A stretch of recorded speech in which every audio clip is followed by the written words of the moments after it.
안녕하세요. 김철회입니다. 2022년도 공공경제론 제13장 강의 동영상을 올려드리도록 하겠습니다.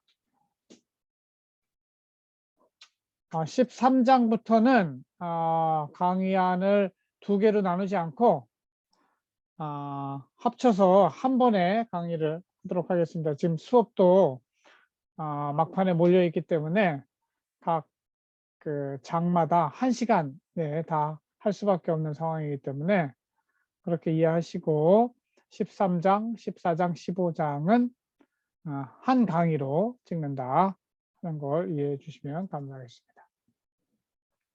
제13장은 비용 편익 분석이란 무엇인가에 대한 것입니다. 우리의 선택은 항상 비용과 편익을 동시에 고려합니다. 그래서 짜장면 한 그릇을 사 먹을 때도 비용이 들어가죠. 내 주머니에 있는 5,000원의 돈이 사라지는 거예요. 그 비용이에요. 사라지는 게. 그 대신 내가 얻는 게 있죠. 짜장면을 먹음으로 인해서 배가 부르고 만족감을 느낍니다. 그걸 편익이라고 합니다. 그래서 공공부문에서도 모든 투자 사업은 비용 편익 분석을 하게 되어 있습니다. 그래서 합리적인 사람이라면 비용보다 편익이 커야 투자를 하는 것이죠. 그리고 두 개 다 비용보다 편익이 큰 두 개가 있으면 비용 편익 비율을 비교해 봐 가지고 더 편익이 큰 거, 동일한 비용이면 편익이 큰 거, 동일한 편익이면 비용이 작은 거, 이것을 하게 되어 있는데 그거 하는 방법에 대해서 간략하게 소개하는 쪽으로 이번 13장 강의를 해보도록 하겠습니다.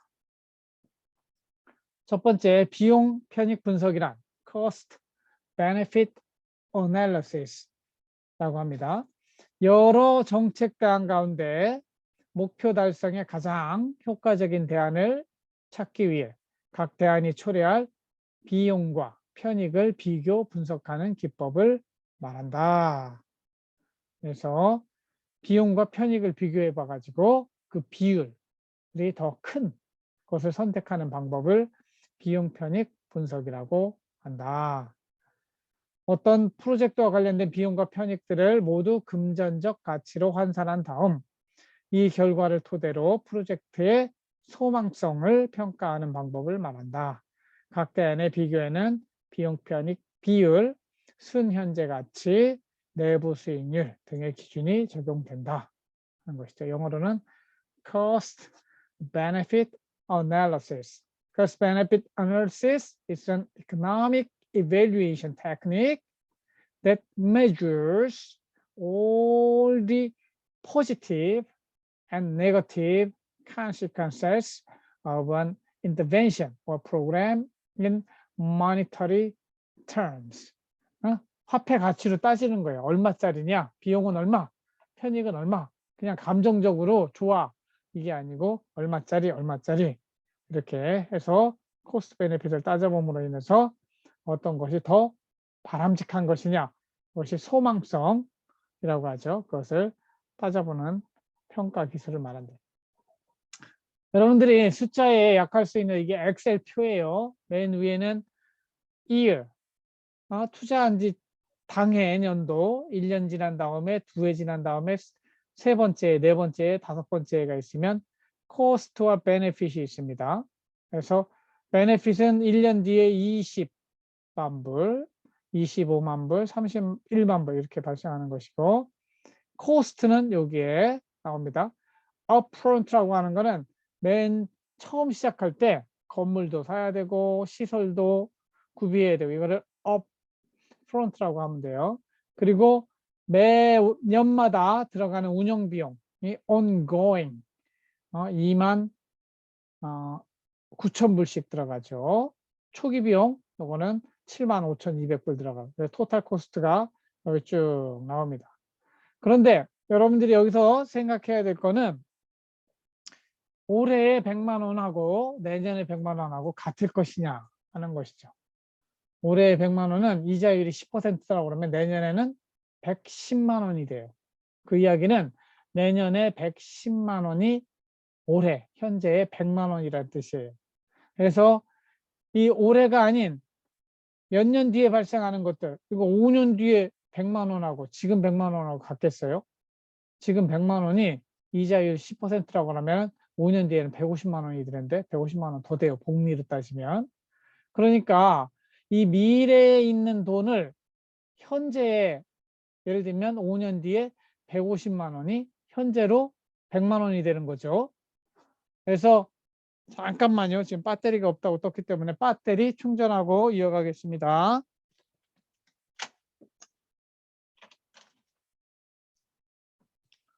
충전했습니다. 그래서 미래에 발생할 편익과 비용은 현재로 가져오면 더 작은 값이 되게 돼 있어요. 그래서 그거를 할인한다, 디스카운트 한다 그래요. 그 디스카운트 레이시 여기는 11%로 돼 있어가지고 디스카운트 팩터로 따지면 요 금액에다가 요걸 곱해야 된다는 거죠.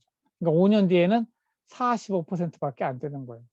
그러니까 5년 뒤에 100만 원은 현재로 따지면 45만 원이라는 뜻이에요. 이게. 그래서 그것을 discounted net cash flow로 맞춰줘 가지고 이걸 다 현재의 관점에서 따져보면 어떻게 되는가? 이걸 계산해 보는 것이 cost benefit analysis가 되겠어요. 여기서 여러분들이 이걸 이해하려면 현재 가치가 무엇인가? 미래에 발생하는 것을 현재에 끌어오는 것은 어떻게 할 것인가? 이런 것들을 생각해 보셔야 돼요.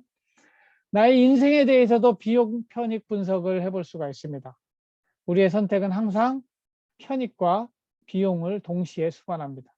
편익은 짜장면을 사 먹었으면 짜장면 사 먹음으로 인해서 느끼는 충족감, 만족감이에요. 비용은 내 주머니에서 5천 원 사라지는 거예요.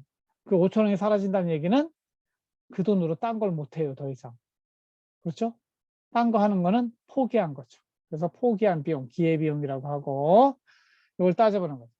여러분들도 인생에 대해서 무엇을 할 것인가 이 시간에 그러면 다른 거는 포기해야 되는 거예요. 그래서 인생 계획의 비용 편익 분석을 여러분들이 해볼 필요가 있습니다. 결혼에 대해서도 한번 생각해 봅시다. 결혼하는 것 반드시 비용도 들어가는 거예요. 편익만 발생하는 거 아니에요. 결혼해도 편익이 클까 비용이 클까 하는 거 생각해서 요즘 결혼을 안 하잖아요. 본인이 생각할 때 비용이 크니까 결혼 안 하는 거예요. 만약에 편익이 크다고 생각하면 하겠죠. 경제적인 관점에서 볼 때는 그래요. 공무원 시험이 주는 편익과 비용도 한번 생각을 해요. 공무원 시험이 되려면 뭘 포기해야 될까? 그게 비용이에요. 그럼 공무원이 되면 무엇이 나한테 좋지? 좋은 거? 편익이에요. 그걸 충실히 생각해 보고 그 다음에 선택을 하는 것이 합리적인 선택이다. 이렇게 볼 수 있겠죠. 이 비용 편익 분석을 하려면 현재 가치, present value라고 하는 개념을 이해해야 돼요. 현가라고도 하며, 즉 1년 후에는 틀림없이 받게 될 1만 1,000원을 1년 후에 11,000원이 현재 가치로 따지면 10,000원이 되는 거죠. 즉 이자율이 10%라고 하면은, 그래서 여러분들 여기 잘 읽어보세요. 정기예금 이자율의 10%라고 하면은 현재 1만 원은 내년에는 11,000원이 돼요. 그러니까 내년에 11,000원이 현재에는 10,000원이 되는 것이죠. 이걸 바꿔주는 팩터가 필요하죠. 디스카운트 레이시 필요한 거죠. 이게 1만 1,000원을 나눠주면 10,000원이 되는 것이죠. 그래서 내년에 1만 1,000원은 현재 가치로 따지면 1만 원이 된다. 즉 1만 1,000원을 1 더하기 이자율로 나눠주면 그 금액이 나오게 돼 있어요. 이렇게 바꿔주는 방식을 현재 가치 이렇게 따지는 것이죠. Present value. The value today of an amount of money that you expect to receive in the future. 미래에 받을 돈 현재로 계산해 보는 거 present value라고 해요. 아까 이야기한 것처럼 요 밑에 나오는 discounted net cash flow에 해당하는 게 이게 현재 가치로 환산한 거예요. 내년에 20만 원은 지금으로 따지면 얼마가 되느냐? 요거 17만 원이 15만 원 되는 것이고 5년 뒤에 46만 원 발생하는 거는 현재로 따지면 20만 원밖에 안 된다는 것이죠. 그래서 모든 거는 따져볼 때 현재로 다 끌어와서 현재의 시점에서 계산하는 거죠. 이자율이 없다. 그러면은 이런 디스카운트가 필요가 없어요. 똑같은 금액이니까. 그러나 우리 세계 속에는 이자율이 있기 때문에 이런 현재 가치를 도출하는 방식이 있다. 여러분, 이런 등비 수열을 고등학교 때 배웠는지 모르겠는데 수열 중에서 요거 이자율만큼 계속해서 곱해 나가는 것이죠. 그래서 요 RI, 스몰 r을 이자율 또는 미래의 가치를 현재로 끊어본다고 해서 할인율 이렇게 부르고 미래의 것을 현재로 가져온 것을 할인 가치, 현재 가치는 곧 할인 가치다. 이렇게 이해하시면 되겠습니다. 예를 제가 잘 들어놨어요. 올해 이자율 10%, 올해 10만 원은 미래에는 이거 미래 가치, future value로 따지면 110만 원. 반대로 내년에 100만 원은 미래의 100만 원은 현재로 따지면 얼마인가? 이렇게 방정식이 만들 100만 원은 원금 플러스 이자에 해당이 되겠죠. 그래서 요거 x 1 더하기 0.1 1 더하기 0.1, 1.1로 100을 나누면 90.9 즉 내년도에 100만 원은 현재로 따지면 91만 원밖에 안 된다. 올해의 91만 원은 내년에 100만 원이다. 이렇게 하면 미래 가치로 가는 것이고 내년에 100만 원은 현재로 따지면 91만 원이다. 현재 가치 이렇게 도출하는 것입니다. 그래서 여러분들 어디 할인율 이야기할 때는 깎아내릴 때 쓰는 방법이 할인율. 10% 할인하겠습니다. 그러면 만 원짜리 9천 원에 판다는 얘기죠. 그 다음에 수익률은 미래로 가는 거예요. 지금 투자하면 얼마의 수익을 드리겠습니다. 10%의 수익을 드리겠습니다. 지금 100만 원 투자하시면 그러면 1년 뒤에 110만 원을 준다는 100만 원 플러스 10만 원을 준다는 것이죠. 이자율은 은행에서 이자를 묻혀 나가는 것을 이자율이라고 그래요. 그래서 수익률은 다 달성된 다음에 몇 퍼센트 이익이 났는가 따져보는 게 수익률. 은행에서 돈을 맡기면 매년 이자를 얼마큼 줄 것인가 따지는 게 이자율. 여러분들이 행정학과에 왔지만 저 경제 공부하면서 이자율, 할인율, 수익률 이 개념들을 잘 이해하셨으면 좋겠고 이 시간에는 뭐 이렇게 상세히 설명할 수 없지만 여러분들 네이버나 구글에 쳐서 관련된 내용을 꼭 숙지하시기 바랍니다. 할인율, 미래 시점의 일정 금액과 동일한 가치를 갖는 현재 시점의 금액을 계산하기 위해서 사용하는 깎아내린다. discount rate 이렇게 하는 거예요. 이해하시고 이자율, rate of interest, 원금에 대한 이자의 비율 이렇겠죠. 수익률, 이거는 투자의 수익률, 앞에 투자 수익률이 투자를 통해 발생하는 이익, 원금 대비 얼마의 이익을 받는지 하는 것들은 수익률 이런 개념을 쓴다는 거예요. 그 다음에 투자의 타당성 판단. 요거는 요 프로세딩을 잘 읽어보세요. 내가 지금 A, B, C, D 4개의 사업이 있어요. 이 4개의 사업 중에 어디에 투자를 해야 될까 고민되죠. 그냥 제비뽑기 할까요? 안 되죠. 따질 건 따져봐야 돼요. 여러분들이 왜 대학에 왔습니까? 이런 걸 따지는 능력을 갖추기 위해서 대학교에 온 거예요. 그래서 A, B, C, D 사업이 이렇게 100만 원을 투자해서 70만 원, 50만 원. 여기는 200만 원 투자해서 250만 원. 300만 원 투자해서 320만 원. 100만 원 투자해서 150만 원 발생했다고 했을 때 이 4개 중에 어떤 게 제일 좋은 사업인지 도출하는 방식을 여러분들이 이해할 수 있어야 돼요. 향후 5년간 이자율은 10%, 10%로 하고 각 사업에 들어가는 비용은 2019년 기준으로 따져보기로 했어요. 그래서 각 사업을 통해 발생하는 편익도 2019년으로 따져서 어떤 사업에 투자할 것인가 하는 결정을 해야 돼요. 이때 여러분들이 순현재 가치법이라고 하는 거는 모든 것을 현재로 다 끌어와요. 할인해가지고. 가지고 순현재 가치가 가장 큰 거에 투자하는 것이 순현재 가치법이 되었습니다. 이거는 순현재 가치를 도출하는 방식이에요.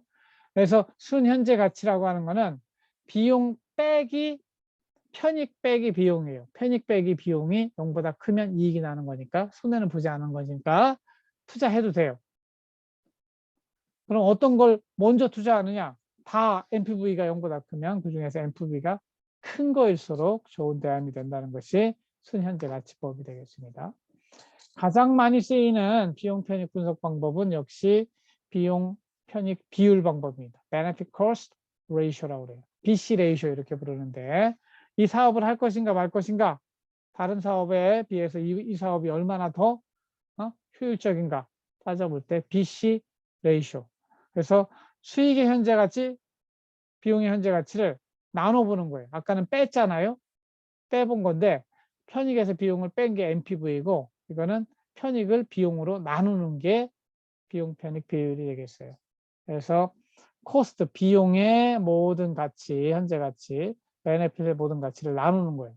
이거는 기준이 1보다 크면 분자가 분모보다 큰 거기 때문에 1보다 크면 이익이 나는 것이고 1보다 작으면 손해가 나는 것이고 이게 1이면 베네핏과 코스트가 1이면 똔똔 같은 값이 되는 것이죠.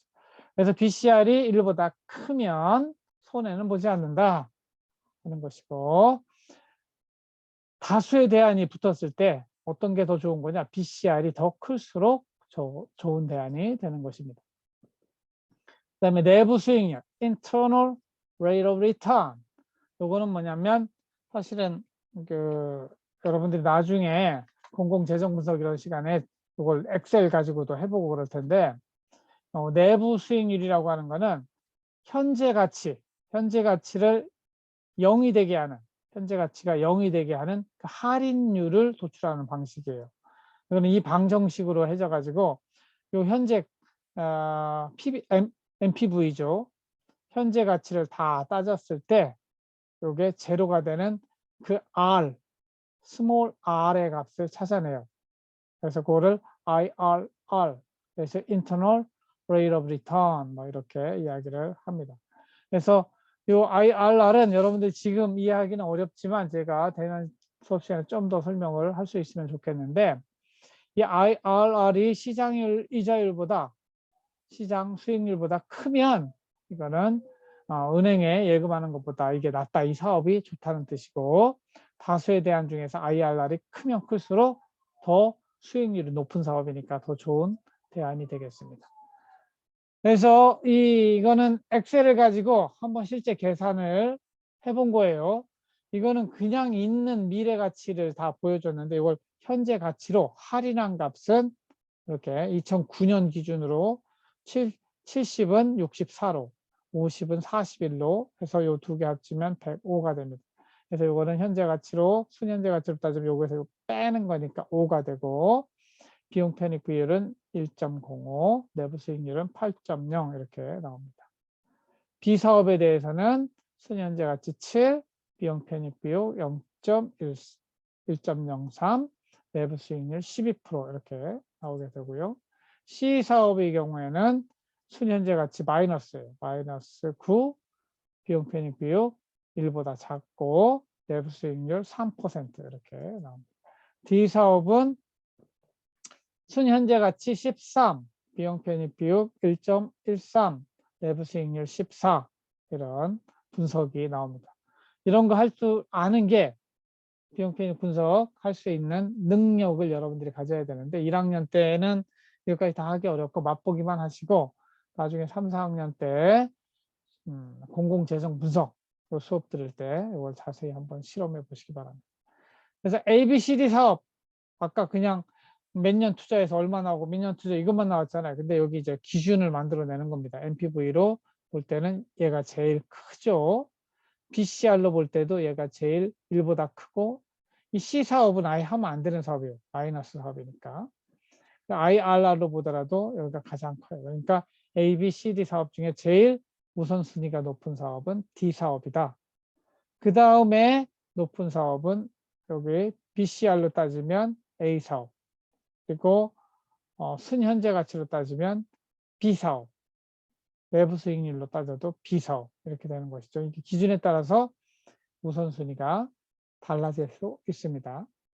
그래서 이 각 net present value, NPV나 IRR이나 BCR이 어떤 특징을 가지고 있는지 표시해 놨는데 깊이 공부하고 싶으신 분들은 이 내용을 한번 다 찾아보시고 공부하시고 거기까지 아직 이해가 안 된다 하면 그냥 넘어가시면 돼요.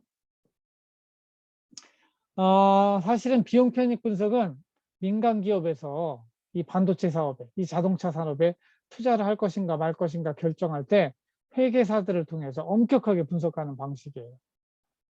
이 방식이 공공 부분에도 들어와 가지고 공공 부분에서 돈을 쓰는 것도 이 비용 편익 분석을 좀 철저히 해봐야 되는 거 아니냐. 그런데 민간 부분하고 공공 부분은 늘 다르다고 그랬죠. 사적 선택과 공공 선택이 다르고, 그죠? 사적 분배와 공적 분배가 다르다고 그랬어요. 이 정부 부분이 개입하는 거는 강제력이 작동해서 자율적으로 되는 게 아니에요. 그리고 여기는 시장이 작동하지 않기 때문에 가격도 없고 수요와 공급도 정확하게 도출하기가 어려운 특징이 있어요. 그런 것들을 여러분들이 이해하셔야 돼요. 공공 부분의 투자의 편익 비용은 민간 부분과 무엇이 다른가? 편익으로 따지면 공익과 사익이 어떻게 다른가예요.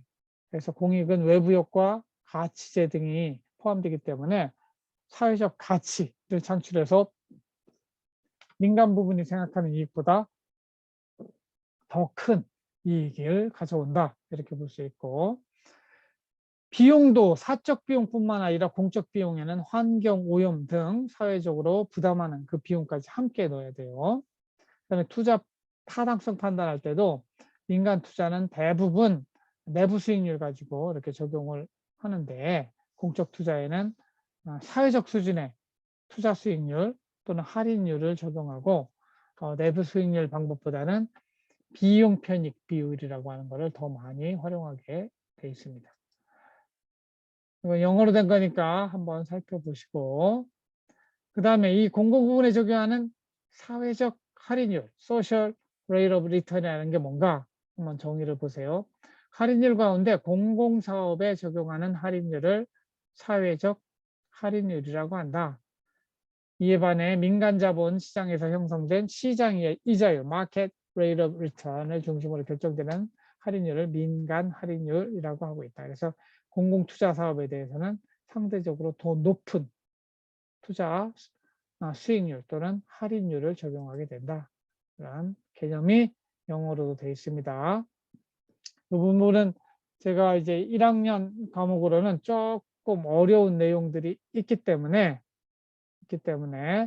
여러분들에게 뭐 자세히는 설명을 안 하겠고, 그러나 관심 있는 분들은 이 영어도 찾아보고 영어 공부도 하면서 이것도 한번 보는 것이죠.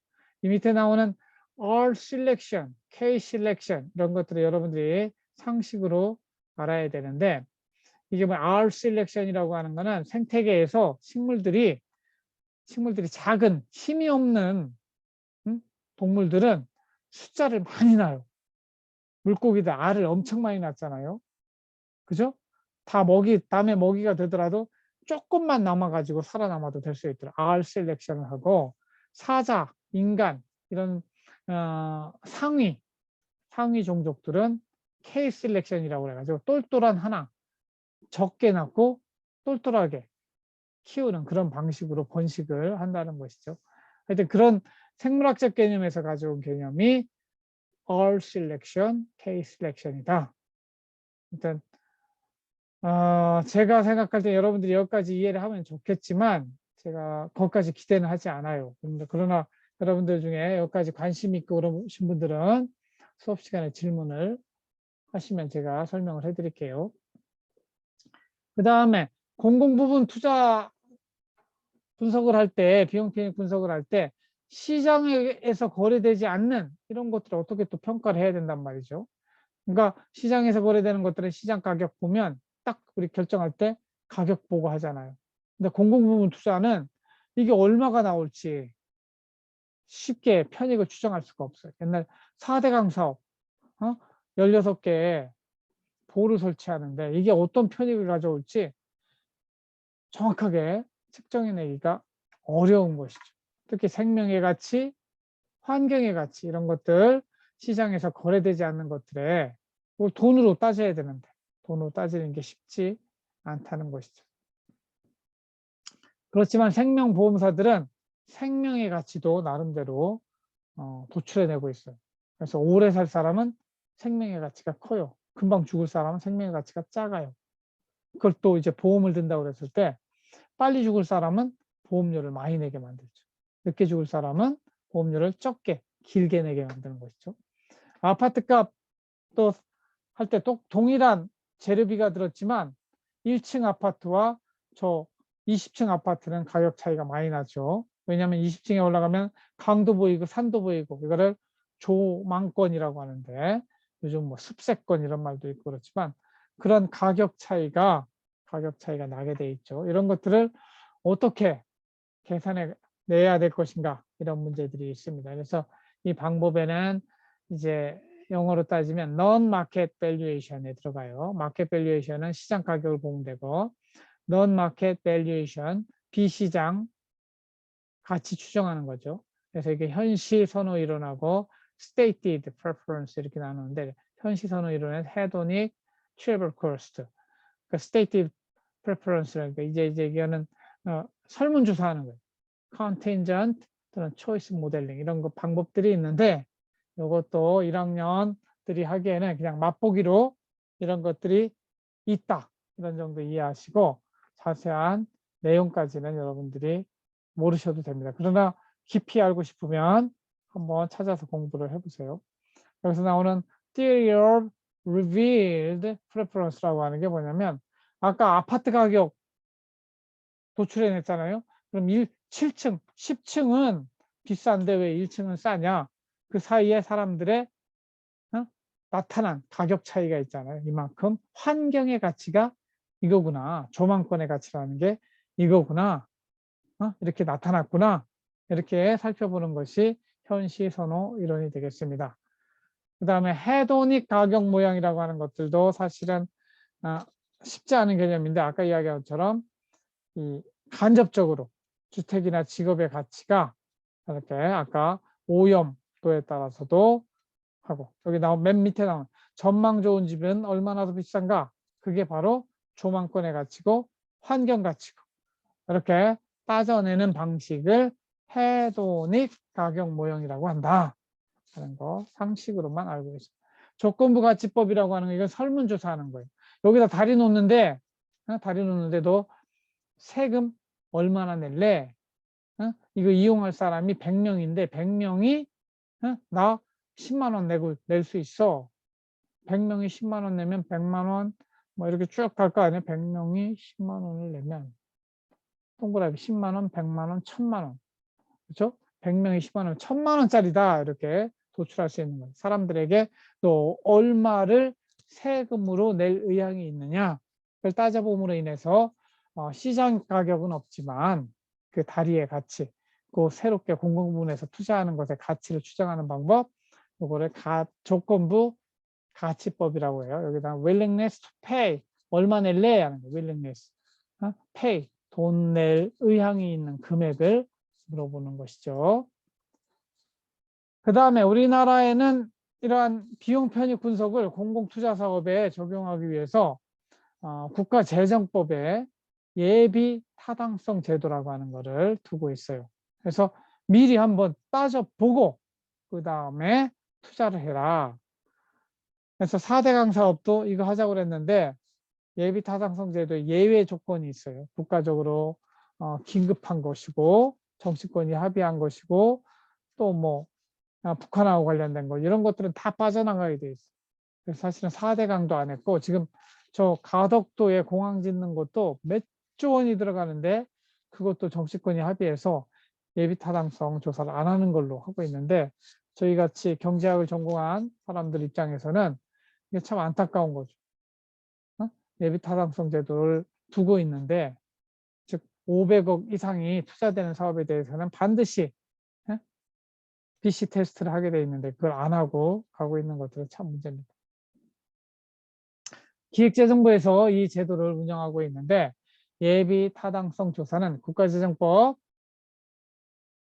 규정에 따라 대규모 신규 사업을 할 때 예산 편성 및 기금 운용 계획을 수립하기 위하여 기획재정부 장관 주관으로 실시하는 사전적인 타당성 검증 평가입니다.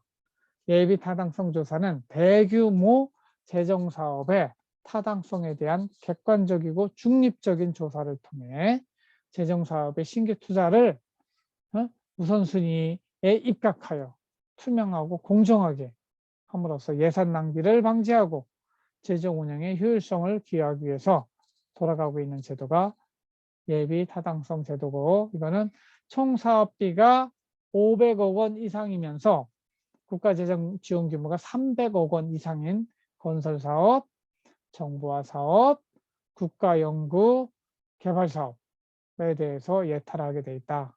그리고 중기재정 지출이 500억 원 이상인 사회복지, 보건, 교육, 노동, 문화 및 관광, 환경, 보호, 농림, 해양, 수산, 산업, 중소기업 분야의 사업도 이것을 하게 돼 있다 이거죠. 그래서 예비 타당성 조사는 국가가 직접 시행하는 사업, 국가 대행 사업, 지방자치단체 보조 사업, 민간 투자 사업 등 정부 재정 지원이 포함되는 모든 사업에 하게 되어 있습니다. 그래서 요거는 절차와 내용은 주로 이제 기획재정부 산하기관인 KDI 한국개발연구원 우리 세종시에 와 있습니다. 거기서 하되 경제성 분석, BC 분석 여기 안에 들어가 있게 되겠고요. 그 다음에 정책적 분석, 지역 균형 발전 분석 이런 걸 종합적으로 한번 이 사업이 타당한 것인가를 이렇게 분석을 해보는 거예요. 거기다가 AHP라고 그래가지고 이거는 전문화된 이제 계층화 분석법이라고 하는데 이게 우선순위가 얼마나 있는가 하는 것들 따져보는 방식이에요. 여기까지 여러분들이 이해할 필요는 없겠으나 실제 예비 타당성 조사에 이런 것들이 들어간다 하는 정도 이해하시면 됩니다. 이 제도의 한계를 한번 살펴보겠습니다. 평가해 보자면 이 예비 타당성 제도를 통해서 합리성에 기초한 국가재정의 효율적 사용에 기여합니다. 그리고 국가재정의 건전성을 확보하는 데 유리하고 대규모 재정사업 추진의 정당성, 이거는 이익이 나는 사업이야, 비용보다 편익이 큰 사업이야, 이게 정당성인 거죠. 반면에 4대강 사업, 남북협력사업 등 면제사업 규정에 따른 이거 있으나 마나한 사업 아니냐, 그런 제도 아니냐, 이런. 그리고 비용 편익 분석할 때 제일 어려운 게 편익을 추정하는 거예요. 도대체 미래에 이 사업을 하면 어떤 편익이 나타날까? 이런 것들. 어떤 사람은 뭐 사회적 가치, 환경 가치 이런 것들 다 넣을 수도 있는 데 비해서 어떤 사람들은 야, 그것까지 어떻게 넣을 수 있어? 그래서 그 비용 편익 분석하는 사람에 따라서 편익에 들어가는 것과 들어가지 않는 것이 달라질 수 있다 이런 것이고, 우리나라는 주로 경제성 위주로 평가한다. 뭐 연구진의 주관 개입 가능성이 크다. 뭐 이런 비판들이 있습니다. 특히 저희 같은 학자들은 양심껏 이것을 해야 되는데 대부분 대통령이 이거 되도록 해. 그러면은 비용 편익 부분을 좀 어떻게 조절해 가지고 상부에서 내려진 명령에 맞게 거꾸로 맞추는 경우가 있거든요. 거꾸로 맞추는 방식을 역산의 원리라고 하는데, 하여튼 이런 부분들 좀 부정적으로 평가할 수 있고, 이게 좀 바람직한 예비 타당성 제도가 운영되려면 이런 역산의 원리라든가 주관 개입이 최대한 없는 상태에서 비용 편익 분석이 이루어질 수 있도록 하는 노력들이 더 필요하다고 하겠습니다. 네, 그래서 이제 13장에 대한 강의를 제가 좀 빨리 끝내드렸는데, 여러분들이 이 13장은 자세히 알기에는 여러분 1학년으로서 굉장히 어려운 내용이기 때문에 맛보기로만 이러한 것이 있다. 공공 부분에서 어떤 사업을 투자할 때는 그냥 막 하는 것이 아니라 반드시 사전적으로 이런 비용 편익 분석을 하고 한다. 이런 정도 이해하시면 되겠습니다. 마지막으로 비키 하슬러가 한 말을 한번 들어볼까요? Now, in business, we do a cost-benefit analysis before we make policy changes. Washington should as well. In business, 민간 부분에서도 무슨 변화, 새로운 투자를 할 때, 정책 변화를 일으킬 때 반드시 비용 편익 분석을 한다는 것이죠. 그러니까 워싱턴이라고 하는 거는 백악관을 말해요. 그리고 미국 의회가 있는 곳이 워싱턴이잖아요. 여기서도 반드시 그렇게 해야 된다. 이런 이야기를 비키 하슬러라는 사람이 했다. 그래서 저는 여러분의 인생에 대해서도 비용 편익 분석을 해보라고 그랬잖아요. 앞으로 남은 인생에 얼마가 들어갈 것이며 또 편익은 얼마큼 나올 것이며 그래서 내가 구체적으로 목표로 삼고 있는 공무원 시험이든 공공기관 들어가는 것이든 그것이 나에게 어떤 편익을 줄까 또는 나는 어떤 걸 얼마큼 무엇을 포기해야 될까 이런 것들을 한번 정리하는 시간을 가지셨으면 좋겠다는 생각이 듭니다. 네, 수고하셨고 여기까지 제 13장에 대한 강의 동영상 마치도록 하겠습니다. 나머지 내용은 대면 수업 시간에 함께 나누도록 하겠습니다. 마치도록 하겠습니다. 수고하셨어요. 감사합니다.